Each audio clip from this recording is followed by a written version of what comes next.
Hello friends, welcome back to my channel ট্রিসাইমি videos. আজ সকাল সকাল চলে এসেছি একটা ভিডিও নিয়ে, জলখাবারের রেসিপি। তো পাস্তা করবো। তো পাস্তাটা আমি কীভাবে করি না করি সব তোমাদের সঙ্গে শেয়ার করবো, দেখতে থাকি। ইন্ডাকশান চালিয়ে পাস্তাটা সেদ্ধ করতে বসিয়ে দিয়েছি। পাস্তাটা সেদ্ধ হোক, তারপর তো আমি পাস্তাতে কী কী দেবো সেইগুলো সব কেটে নিয়ে আসছি। এখানে আমি বাটার ইউজ করেছি, আর সয়া সস ইউজ করেছি, টমেটো সস এবং চিলি সস। এই তিনটে জিনিস আমি ইউজ করেছি।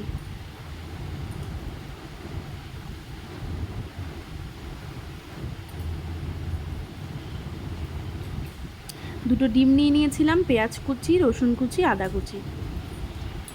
এবার দেখো পাস্তাটা সেদ্ধ হয়ে এসেছে। এবার ঝুড়িতে জলটা ঝরিয়ে নিচ্ছি।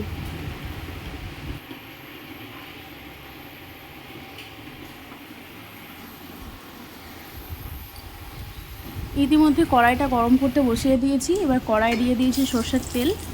এখানে তোমরা সাদা তেলও ইউজ করতে পারো, কিন্তু আমি এখানে সর্ষের তেলটা ইউজ করেছি, কারণ সাদা তেলটা ঢালা ছিল না।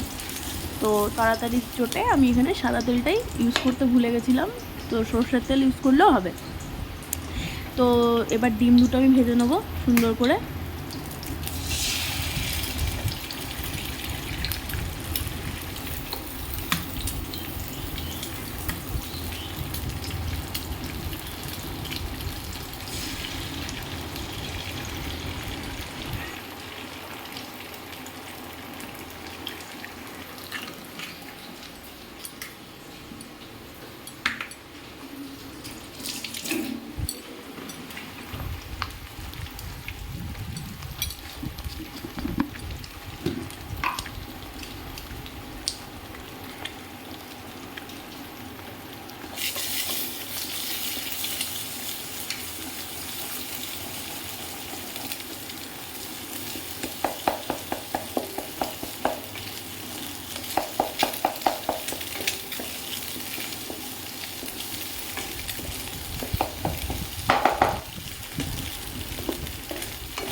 এই যে রান্না করার সময় আমরা জোরে জোরে ঠুকি না, এই যে ডিমগুলো যখন আমরা ভুজিয়া বানাচ্ছি জোরে জোরে খুন্তির মধ্যে ঠুকছি, এতে কিন্তু অনেক ফ্রাস্ট্রেশন বেরিয়ে যায়, জানেন তো। কোনো মানুষের উপর রাগ থাকলে সেই রাগগুলো কিন্তু এর মধ্যে দিয়ে আমরা বের করি। কী করবো, ডাইরেক্ট তো কাউকে কিছু বলতে পারি না, না। যাই হোক, ডিমটা ভাজা হয়ে গিয়েছে, ডিমটা তুলে রেখে দিয়েছি। এরপর কড়াইয়ে আমরা পেঁয়াজ কুচি, আদা কুচি, রসুন কুচি তিনটেই দিয়ে দেবো। খুব বেশি ফ্রাই করব না, কারণ এটা চাইনিজ আইটেম, এটা হালকাভাবে ফ্রাই করে নেবো।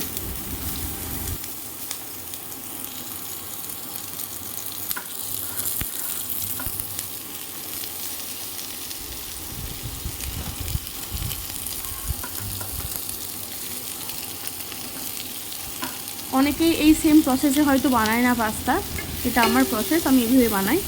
তোমরা কিভাবে বানাও সেটা অবশ্যই কমেন্টে করতে ভুলবে না, অবশ্যই জানিও। তোমাদের মতো করেও একদিন আমি ট্রাই করব, সেই দিনও ভিডিও বানাবো।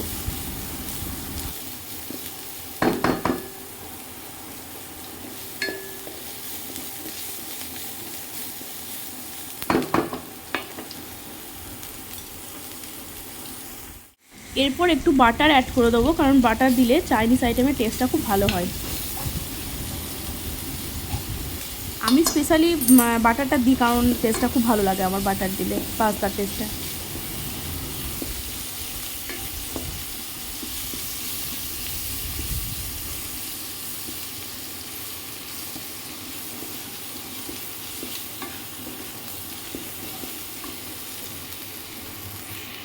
তো এইবার আমি পাস্তাগুলো দিয়ে দিলাম।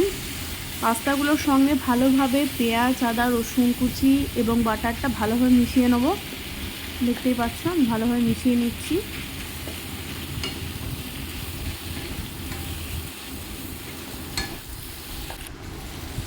প্রথমে আমি দিয়ে দিচ্ছি চিলি সস।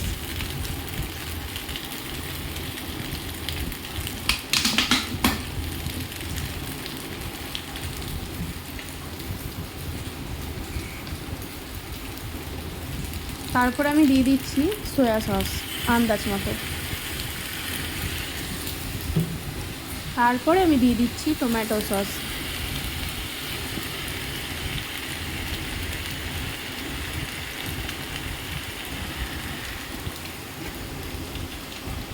এবার আমি ভেজে রাখা ডিমগুলো দিয়ে দিচ্ছি।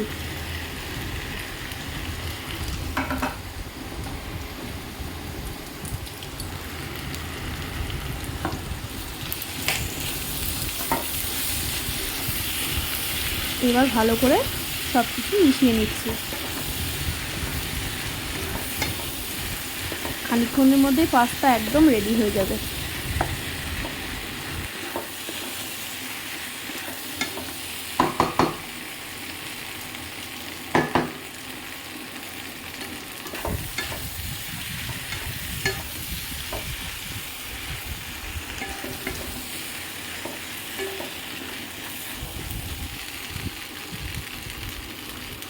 তো পাস্তা এখানে রেডি, এবার সার্ভ করে নেওয়ার পালা। তো তোমাদের যদি ভিডিওটা ভালো লাগে অবশ্যই লাইক, শেয়ার, সাবস্ক্রাইব করতে ভুলবে না। দেখা হবে আবার নতুন একটা ভিডিওতে। সবাই খুব ভালো থেকো, সুস্থ থেকো।